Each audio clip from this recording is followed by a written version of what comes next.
Alright guys, welcome back to the Motorcycle Garage for another fun-fueled episode of me playing about with things that hopefully will work this time. So, as you can tell by that creepy intro, we have a 3D printed side panel. So you catch me at the point where, I guess you can see on screen that I had to glue the two side panels together, just due to the size of the 3D printing area on my dad's 3D printer. More on that later on in the episode, but it was too small, so we had to print it in two halves. But weirdly, there's an issue with adhesion on the bed. The 3D printer builds up layers. The adhesion on the bed for some reason wasn't very good, so the side panels had to be glued together, sanded down, glued together, and then filled.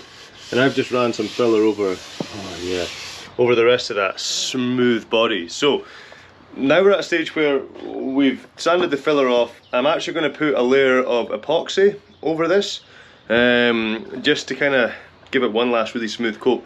And then we're going to go through the same process of taking some tooling gel coat, that tasty green stuff, and putting it on. And then I'm going to try that horrible grey pish again, just purely because I have it and I want to use it and get rid of it. Hopefully it'll work for this. It's a smaller area. I kind of maybe, not learned anything, we'll hopefully get lucky this time, maybe, I don't know. Anyway, so side panels, that's hopefully going to be the theme of today. So you'll see me mixing, snorting, eating epoxies and trying to make these things nice and pretty. I've also had another delivery from Easy Composites. So more resins, more mixing, stuff like that. Remember in my last video I said that fiberglass epoxy had gone off for making my mudguard. So I'm going to try one last ditch effort using that mould that I think's on its last legs for the mudguard, using this fresh stuff. Probably do that off video, but I just thought I'd let people know how it's progressing. So, and on a side note, anyone who follows me, has followed me regularly, I recently bought this GoPro. It's as I was singing the GoPro's praises, its battery died, which is single-handedly the most annoying thing about this GoPro. However, I usually, well, not for probably about 3 or 4 videos, but taking the GoPro out and filming stuff for me is so much easier than thinking about where can I set up my camera, where can I, sorry, I need some tasty life juice. Where can I set up my camera, where can I get my digital SLR, how can I worry about autofocusing and all that pish, whereas GoPro is just point and shoot for me. It'd be nice to get some feedback. I'll go back to GoPro at some point, but I'll get some feedback. Just, anyone give a shit? Sorry, I'll go back to SLR at some point, but does anyone care that it's only on GoPro, or are you happy enough? I mean, I think you know what the answer is for me, regardless, but it's always nice to feel included. So, Jesus Christ, people making noise. Shut up! So, we'll get the camera set up. I'll close the door so I can shout and swear to my heart's content. So let's get the camera set up, get this thing cleaned off, get some epoxy made, and then I'll just catch you up through the process of making this mold again. I'm not going to go and make this out of carbon fibre straight away before I go into any more detail. So right now, here is the area that this needs to go, and we'll just stop this here. Hopefully this works, please work. So as you can tell, I've built this oversize, which is fine. So if you put it in here, it's too big. Although it looks really nice on the side, it just sticks out too much at the top. That's a fat old boy. We don't want that. I'd rather it would be in further. So when I build my mold, I'm not going to build it the entire extent of this. I'll maybe build it to about, yeah, probably 2/3 of this. I still don't know how I'm going to mount this. I'm sure probably a lot of you are interested in this process, either to attempt it for yourself or just to get a better understanding. I don't really know how this is going to get mounted. I'll figure that out. Cross that bridge when I get to it. Regardless, there's nothing I could do to this right now that would change how it's mounted. Either mounting would have to come from points that people typically cut off. Maybe I'll be able to mount it to my battery box. Another idea I had, I'm just thinking out loud, was this is really cool. It's a nice space. Having the ability to, I don't know,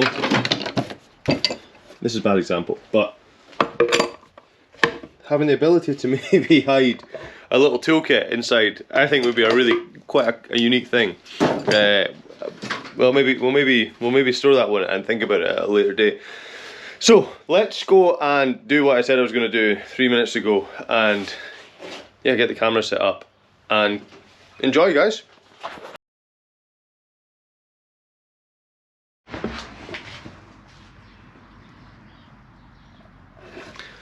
Yes, that is what you think it is. That I've been waiting on 3D printed parts for ages. I think I mentioned at the start of this episode I'm going to talk about 3D printers. So my switchgear is progressing.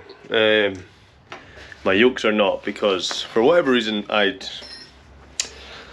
didn't catch it on film. I lost my shit. I tried to get them to fit. They snapped in my hands and then they got smashed some more because I have a bad temper. Do this, work in the garage, it will chill you out. However, I am so grateful for my dad and his 3D printer and his ability just to print me parts.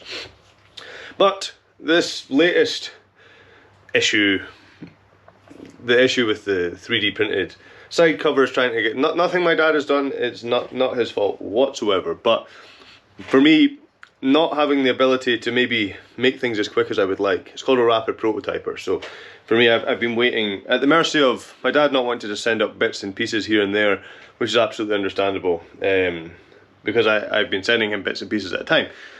So I've ordered a 3D printer. So that should be arriving soon. And the main reason I ordered one is I've ordered a bigger one. I've ordered one with a 300 by 300 by 400 mil print area, which means the likes of this could be printed in a oneer, and it could actually be printed almost bigger, so that I could make it as a mold itself. I could make a mold out of that rather than taking an imprint off of that. I would actually just use the whatever I make as a mold itself, which is really cool. Easy Composites have done some really good videos recently on that as well. So partly what inspired me, but for me, like, I'm looking to get these done. These still aren't right yet. I'll do an episode on it, but I would like to finish. I would like to do an update 6 AM when I'm up working before I go to work and set the 3D printer going. Or if I get to a place where I go, right, people actually like the look of that and the surface finish is happy enough for people. So sorry, this thing's really quite distracting. So let's make 10 of them whilst I work, and I can just churn them out. Bits like this mounting that I spoke about, my cutting jig, it's just a little bit too small, and yes, I can obviously tweak that and everything else, but the beauty is I could just print it again, and it's relatively low maintenance, provided I get all my settings done. So I have purchased a Creality Cr10 V2, which is up on screen now, and that is a bigger 3D printer, which allows me a much bigger surface area for rapid prototyping and everything else. It means that the yokes could get printed on their back rather than on their side. For me, it's a no-brainer. So another big investment, but something that I think I'll get a lot of use out of, because it's so big. The other bike's in a different room, but I will be able to model nice cafe racer humps that just, rather than just having to eyeball it, I think you've seen how we get on with eyeballing and stuff, I'll be able to make parts, and I'm just kind of buzzing about it. So something I've wanted for a while. I know I've got friends that are interested in seeing this process. I want to get more familiar with it. I want to keep developing my design skills. So one day I could potentially have a parts line that I would offer, that I would develop in-house, and then find a reliable manufacturing house that can make them all for me. But all the BD, and not all the BD, all the market development and engineering happens in-house. So yeah, that's happening. I said I'd give you an update on a 3D printer. Well, I'm getting one. Woohoo! So please buy some t-shirts because it's quite expensive. Yeah. Back to making stuff.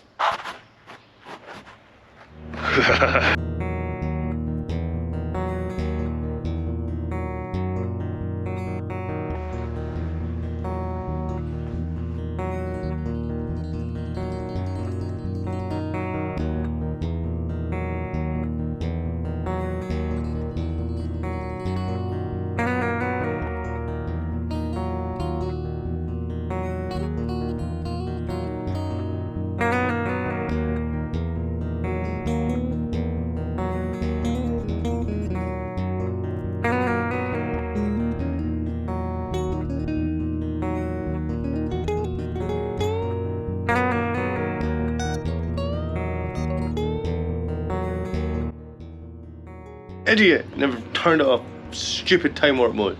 So, it looked quite good actually, nice and shiny. Shiny. There's way too many Disney film references in my videos for someone that doesn't have any children. But anyway, I am going to let that dry. Don't know how long it'll take. Got the heater on it. Come back in a few hours. It'll be as long as it takes. I do not want to touch this and leave a massive fingerprint in it because that's just going to make its way onto the final surface. So come back in a few hours. It stinks of thinners.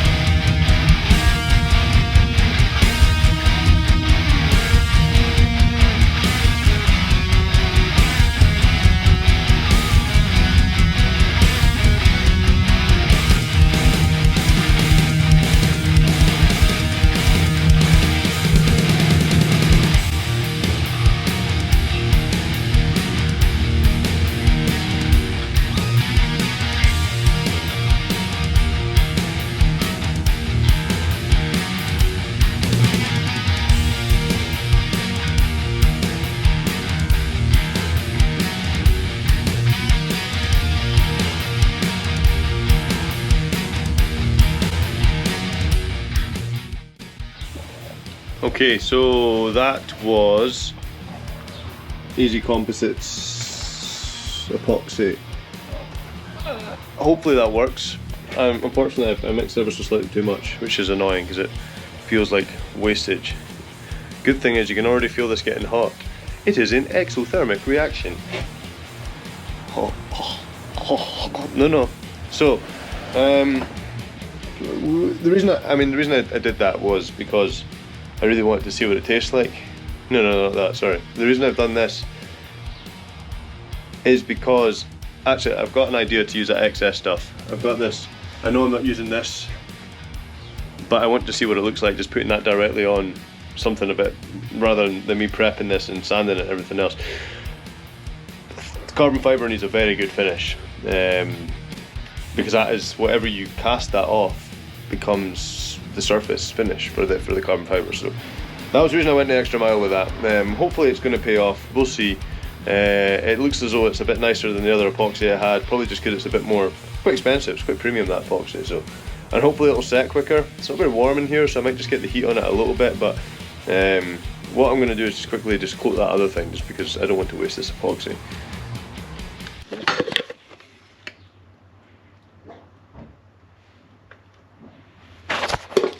So that's cured, or almost cured. It's got a weird, kind of like surface cracks on it, which is, I don't know, it's this XCR stuff. I'm going to have a little read to see as to why that would have happened.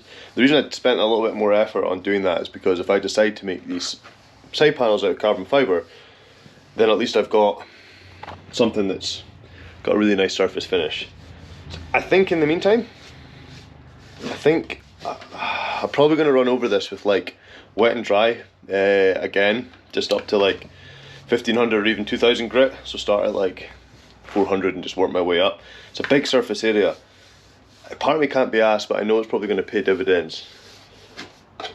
I also coated just this bit to see whether it gets rid of there's a little bit cracking in that as well, but that's quite cool. Kind of almost gotten rid of the feel of the 3D printed parts as well. So what I'll do is I'll set this up and then I'll probably just run straight through the time lapse of what I did before with tooling, gel coat, polishing, everything else.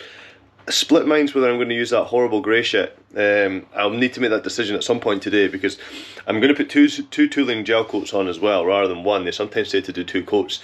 I think that was part of the issue with that one being a little bit thinner. It's just kind of pulled it off, so pull me off. So yeah, we'll give that a try and see how it works, but there's probably not going to be much talking. We've got another song lined up. I started it in the last video with that little acoustic number, so kind of turned it into a bit of a metal song. So we've got that running in the background and we'll pick this up. We'll see how far we get. The end of this video might just be making the mold again, and the second part will be making the fiberglass side panel or carbon fiber side panel. So yeah, let's just go for it, guys.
Let's have a look. Let's have a look.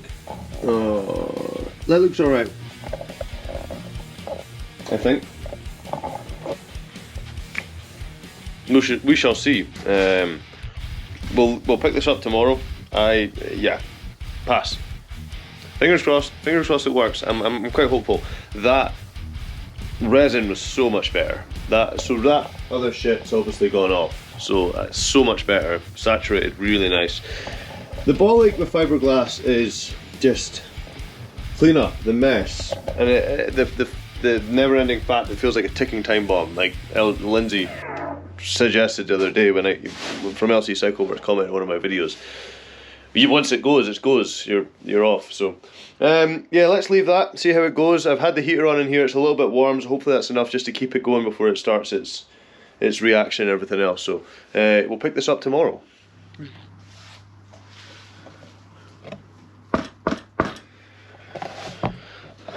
What a mission this has been. So it's set after, I guess, almost 24 hours. Probably would have been set before that, but however, I'll show you up. Some of the resin is kind of spilled underneath, and I think it's set and caused the mold to stick to the plug, which is fine. Didn't know that was going to happen. So when I tried to separate it, it makes it quite difficult to try and get in between the gel coat and everything else. So, knowing that I don't need this full width, I'm going to try and cut this a little bit anyway, and then if that doesn't work, then I'll start to think about maybe cutting back about 10 centimeters or whatever. This stuff's sharp as hell. I keep fucking cutting myself. So that's what you'll see me doing. I'm gonna get my breather mask on, set up the saw and everything else. Hopefully it works, and then we'll try and demold this. And then if it demolds nicely, then the next video we'll make a side panel out of fiberglass and see how we get on. So yeah, let's get the old time lapse set up.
Well, this is unfortunate.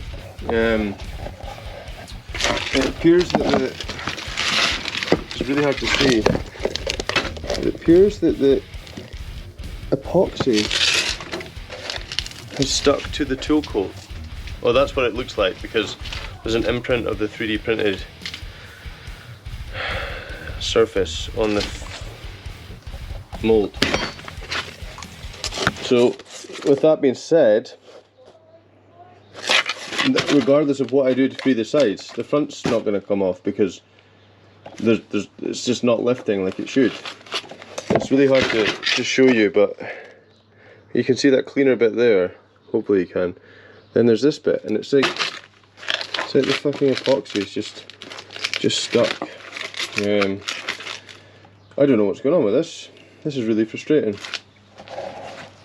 I'm half tempted to just chuck it through the saw and launch it off the ground, but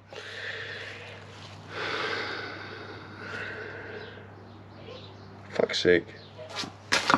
It's a weekend, like a full weekend's worth of work in this stupid engine.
We shall pick this up another time.